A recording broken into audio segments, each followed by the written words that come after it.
അങ്ങനെ വെടിക്കെട്ട് കഴിഞ്ഞു, ഇലക്ഷൻ കഴിഞ്ഞു.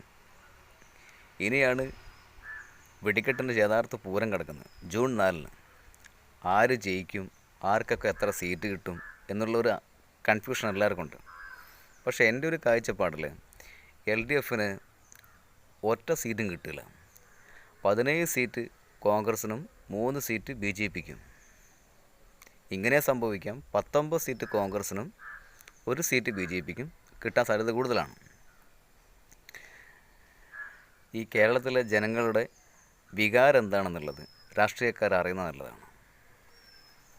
നല്ലതിനെ എന്നും നല്ലതായി കാണുന്നവരാണ് മലയാളികൾ. ഇനിയെങ്കിലും ഈ ഭരണം നന്നാക്കി ഭരിക്കുക.